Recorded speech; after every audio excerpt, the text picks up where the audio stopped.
You yourself said on multiple occasions when you were running for president that you would ban.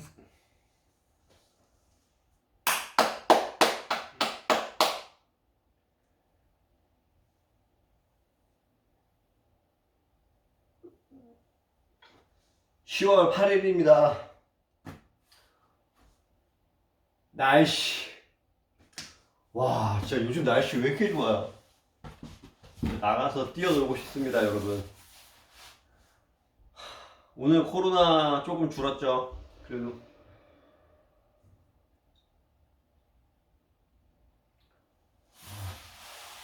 운동해야 되는데 누가 자꾸 나를 때리네. 아이고야.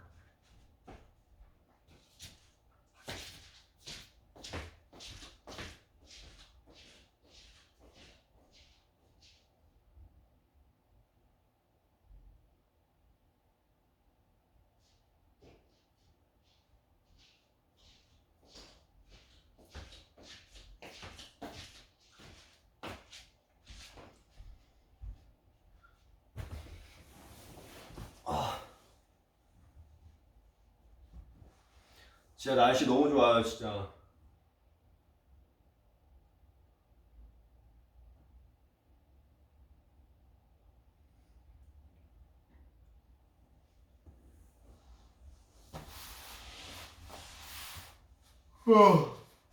진짜 날씨가 너무 좋으니까 운동하겠습니다.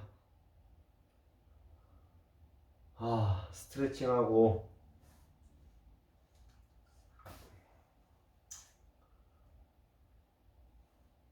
So President Trump has made a commitment to conservation to the environment. Now, with regard to climate change, the climate is changing. The issue is, what's the cause and what do we do about it? President Trump has made it clear that we're going to continue to listen to the science.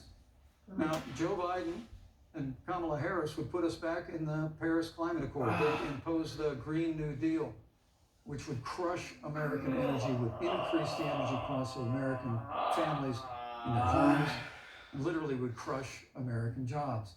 And President Trump and I believe that the progress that we have made in a cleaner environment has been happening precisely because we have a strong free market economy. You know, what's remarkable is the United States has reduced CO2 more than the countries that are still in the Paris Climate Accord, but we've done it through innovation. And we've done it through natural gas and fracking, which, Senator, the American people can go look at the record. I know Joe Biden says otherwise now, as you do, but the both of you repeatedly committed to abolishing fossil fuel and banning fracking. And so by creating the kind of American innovation, we're actually steering toward a stronger and better environment. With regard to wildfires, President Trump and I believe that forest management has to be front and center, and even Governor Gavin Newsom from your state has agreed we've got to work on forest management. And with regard to hurricanes, the National Oceanic Administration tells us that actually as difficult as they are, Thank you, Vice President. there are no more hurricanes today than there were 100 years ago. Thank you. But many of the climate alarmists use hurricanes and wildfires to try and sell the bill of goods of a Green New Deal. And President Trump and I are going to always put American jobs and American workers first. Senator Harris, as the Vice President mentioned, you co-sponsored the Green New Deal in Congress, but Vice President Biden said in last week's debate that he does not support the Green New Deal. But if you look at the Biden-Harris campaign website, it describes the Green New Deal as a crucial framework. What exactly would be the stance of a Biden-Harris administration toward the Green New Deal? You have 2 minutes uninterrupted. Sure. So first of all, I will repeat, and the American people know, that Joe Biden will not ban fracking. That is a fact. That is a fact. I will repeat that Joe Biden has been very clear that he thinks about growing jobs, which is why he will not increase taxes for anyone who makes less than $400,000 a year. Joe Biden's economic plan, Moody's, which is a reputable Wall Street firm, has said will create 7 million more jobs than Donald Trump's. And part of those jobs that will be created by Joe Biden are going to be about clean energy and renewable energy. Because you see, Joe understands that the west coast of our country is burning, including my home state of California. Joe sees what is happening on the Gulf states, which are being battered by storms. Joe has seen and talked with the farmers in Iowa, whose entire crops have been destroyed because of floods.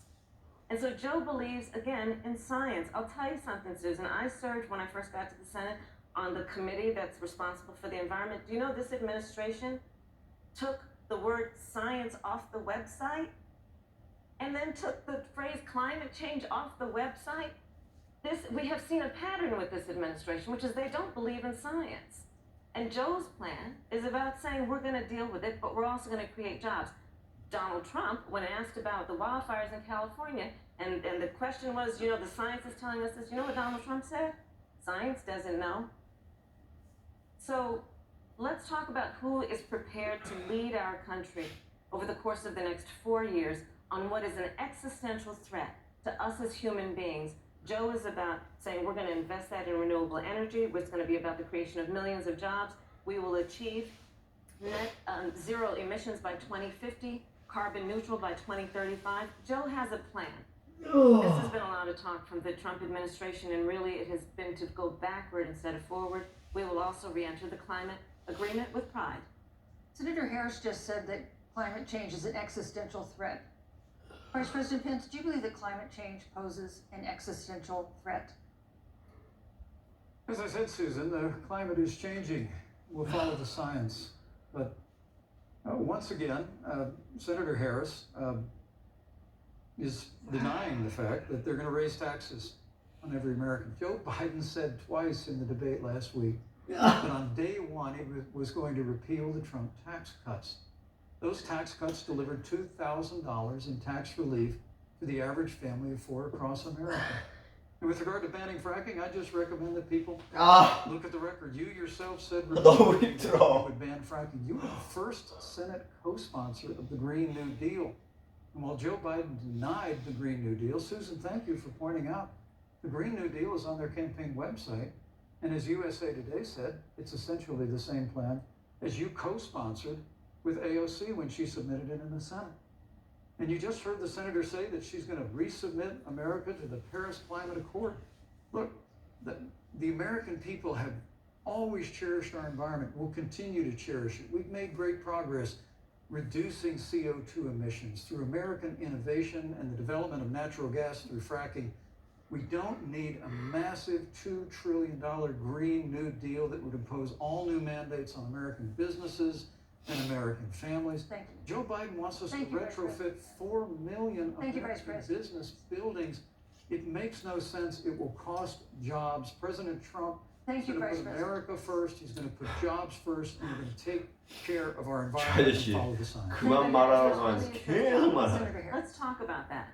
The vice president earlier referred to, as part of what he thinks is an accomplishment, the president's trade war with China. You lost that trade war. You lost it. What ended up happening is because of a so-called trade war with China, America lost 300,000 manufacturing jobs. Farmers have experienced bankruptcy because of it. We are in a manufacturing recession because of it. And when we look at where this administration has been, there are estimates that by the end of the term of this administration, they will have lost more jobs than almost any other presidential administration. And the American people know what I'm talking about. You know, I think about 20-year-olds. We have a 20-year-old, a 20-something-year-old who are coming out of high school and college right now, and you're wondering, is there going to be a job there for me? We're looking at people who are trying to figure out how they're going to pay rent at the end of the month. Almost half of American 발굽혀펴기 renters 못하겠어. are worried about whether they're going to 상체가 be able 지금. to pay rent by the end of the month. This is where the economy is in America right now, and it is because of the catastrophe and the failure of leadership of this administration. Thank you, Senator Harris. Vice President Pence, let me give you just 15 seconds to respond because then I want to move on to Well, I'd love to respond. Look, lost the trade war with China. Joe Biden never fought it. Joe Biden has been a cheerleader for communist China over the last several decades. And again, Senator Harris, you're entitled to your opinion. You're not entitled to your own facts. When Joe Biden was vice president, we lost 200,000 manufacturing jobs. And President Obama said they were never coming back. He said we needed a magic wand. 이것도 못하겠어요. 다음은 왜 이렇게 하기 싫지? 날씨가 너무 좋은데. Regulation unleashed American energy. This administration saw 500,000 Thank you, Vice manufacturing President. jobs created. And that's exactly the kind of growth we're going to continue to see as we bring our nation through Thank you, Vice this President. pandemic. The Mr. Green New Thank you, Deal, your Vice massive President new Pence. mandates, your Paris Climate Accord, it's going to kill jobs this time, just like it killed jobs. I'd like Susan, to- I just need to respond very briefly, 15 please. seconds and Thank you, we'll move on. thank you. Joe Biden is responsible for saving America's auto industry, and you voted against it. So let's set the record straight. Thank you. I'd like to talk about China. We have, as our next topic, we have no more complicated or consequential foreign relationship than the one with China. It is a huge market for American agricultural goods. It's a potential partner in dealing with climate change in North Korea. And in a video tonight, President Trump again blamed it for the coronavirus, saying China will pay. Vice President Pence, how would you describe our fundamental relationship with China? Competitors, adversaries, enemies? You have 2 minutes. Thank you, Susan. Well, before I leave that, let me speak to voting records if I can. You know, everybody knows that NAFTA cost literally thousands of American factories to close. We saw automotive jobs go south of the border. President Trump fought to renegotiate NAFTA. And the United States-Mexico-Canada agreement is now the law of the land. American people deserve to know Senator Kamala Harris was one of only 10 members of the Senate to vote against the USMCA. It was a huge win for American auto workers.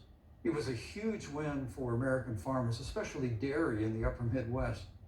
But Senator, you said it didn't go far enough on climate change, that you put your radical environmental agenda ahead of American auto workers and ahead of American jobs. And the American people deserve to know that. It's probably why Newsweek magazine said that Kamala Harris was the most liberal member of the United States Senate in 2019. More liberal than Bernie Sanders, more liberal than any of the others in the United States Senate. So now with regard to China, Susan, first and foremost, China is to blame for the coronavirus. And President Trump is not happy about it. He's made that very clear, made it clear again today. China and the World Health Organization did not play straight with the American people. They did not let our personnel into China to get information on the coronavirus until the middle of February. Fortunately, President Trump, in dealing with China from the outset of this administration, standing up to China that had been taking advantage of America for decades in the wake of Joe Biden's cheerleading for China, President Trump made that decision before the end of January to suspend all travel from China. And again, the American people deserve to know Joe Biden opposed President Trump's decision to suspend all travel from China. He said it was hysterical. He said it Thank was you, Vice xenophobic. President Pence. But President Trump has Vice President stood Pence, up your to time China. is up. We're going to continue to stand strong. Thank you, Vice President Pence. We want to improve the relationship, but we're going to level the playing field, and we're going to hold Vice President China Pence. accountable for what they did to America with the coronavirus. Thank you. Senator Harris, let me ask you the same question that I asked the Vice President. How would you describe our fundamental relationship with China? Are we competitors, adversaries, enemies? You'll have 2 minutes uninterrupted. Susan, the Trump administration's perspective and approach to China has resulted in the loss of American lives, American jobs, and America's standing. There's a weird obsession that President Trump has had with getting rid of whatever accomplishment was achieved by President Obama and Vice President Biden. For example, they created within the White House an office that basically was responsible for monitoring pandemics. They got rid of it. Not true. There was a team of disease experts that President Obama and Vice President Biden dispatched to China to monitor what is now predictable and what might happen. They pulled them out. We now are looking at 210 1,000 Americans who have lost their lives. Let's look at the job situation. We mentioned before the trade deal, the trade war, they wanted to call it, with China. It resulted in the loss of over 300 manufacturing jobs and a manufacturing recession. And the American consumer paying thousands of dollars more for goods because of that failed war that they called it. Then let's talk about standing. Pew, a reputable research firm, has done an analysis that shows that leaders of all of our formerly allied countries have now decided that they hold in greater esteem and respect Xi Jinping, the head of the Chinese Communist Party, than they do Donald Trump, the President of the United States, the Commander-in-Chief of the United States. This is where we are today because of a failure of leadership by this administration. Senator Harris, we've seen changes in the role of the United States in terms of global leadership over the past 4 years. And of course, times do change. What's your definition? We've seen strains with China, of course, as the Vice President mentioned. We've seen strains with our traditional allies in NATO and elsewhere. What is your definition of the role of American leadership in 2020? So, Joe is, I love talking with Joe about a lot of these issues. And, Joe, I think he said it quite well. He says, foreign policy might sound complicated, but really it's relationships. So just think about it as relationships. And so we know this in our personal and professional relationships. You got to keep your word to your friends. You got to be loyal to your friends. People who've stood with you, you got to stand with them. You got to know who your adversaries are and keep them in check. But what we've seen with Donald Trump is that he has betrayed our friends and embraced dictators around the world. Let's take, for example, Russia. So, Russia, I serve on the Intelligence Committee of the United States Senate. America's intelligence community told us Russia interfered in the election of the President of the United States in 2016 and is playing in 2020. Christopher Wray, the director of the FBI, said the same. But Donald Trump, the Commander-in-Chief of the United States of America, prefers to take the word of Vladimir Putin over the word of the American intelligence community. You look at our friends at NATO. He's walked away from agreements. You can look at the Iran nuclear deal, which now has put us in a position where we are less safe because they are building up what might end up being a significant nuclear arsenal. 여기까지 하겠습니다. We were in that deal, guys. 이제 We were in the 못하겠어. Iran nuclear deal with friends, with allies around the country, and because of Donald Trump's unilateral approach to foreign policy, coupled with his isolation, he pulled us out and has made America less safe. So, Susan, it's about relationships.